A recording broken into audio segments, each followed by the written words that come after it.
am going to be making stuffed shells, which is one of my favorites. It's something that I learned to cook before I left for college, and I've been making it a lot since I've been in college because it's easy to make and really delicious, and all my friends love it.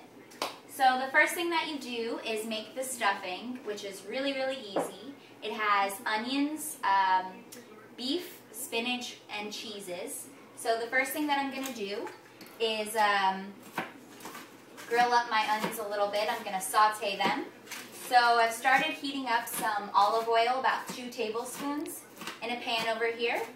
And I'm going to add just about a cup of onions. And I used yellow onions today I bought at the store. Here you can see I just peeled them and chopped them a little bit, just kind of fine, and they'll get nice and soft. In our pan over here. So this is the first thing, the first step. It's going to take just a few minutes, and those will get nice and soft.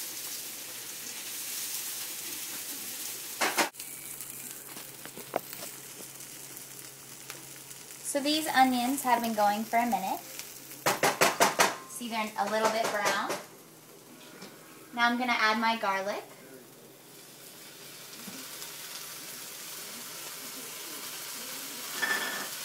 And I'm going to cook that for about another minute.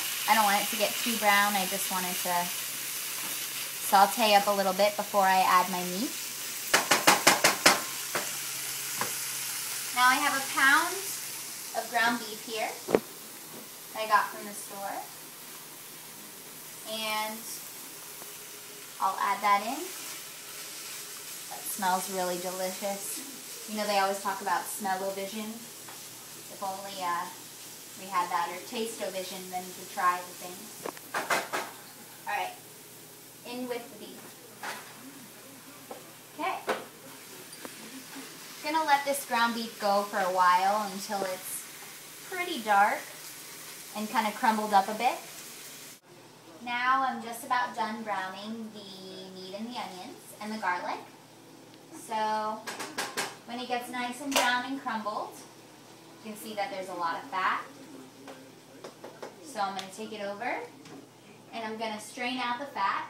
And I use this same strainer to strain and drain the spinach I cooked, which is the other component of the stuffing. The next thing that you do is add 10 ounces of spinach, which is just like a frozen spinach packet that you can find in the freezer section of Publix. And I cooked that according to directions and then strained it. And into that goes the beef and onion and garlic that I just seasoned after. And also 2 cups of ricotta cheese.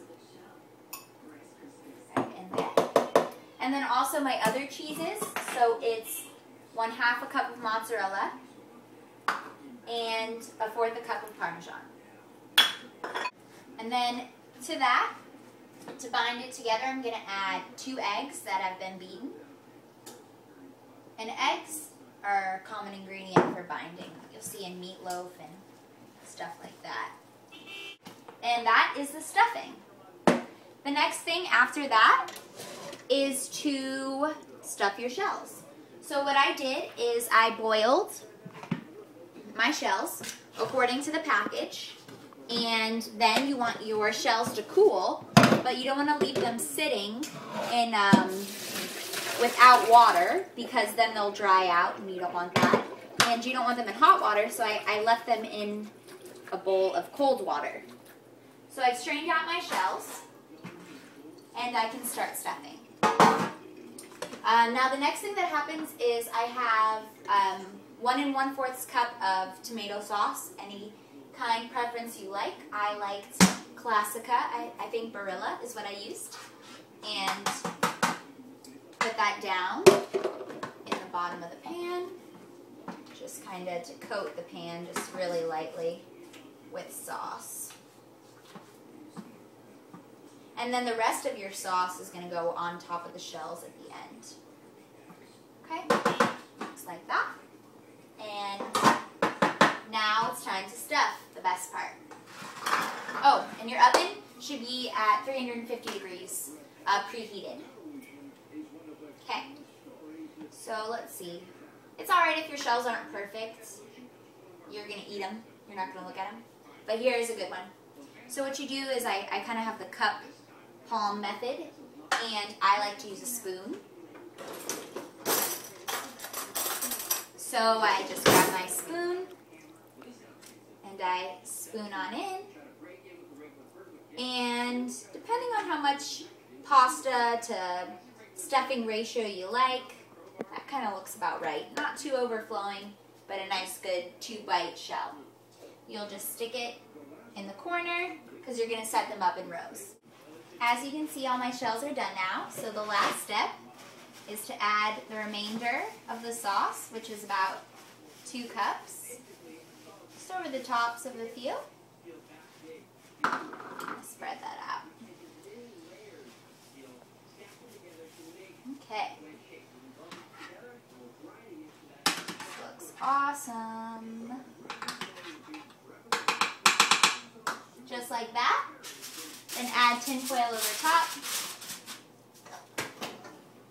And bake for 40 minutes at 350 degrees. Next step, after you take it out of the oven, is to add 1/4 cup of Parmesan cheese over the top. Just like this. You can add more if you want. I think that looks just about right. And then put it back in the oven for 10 minutes uncovered. And the cheese will melt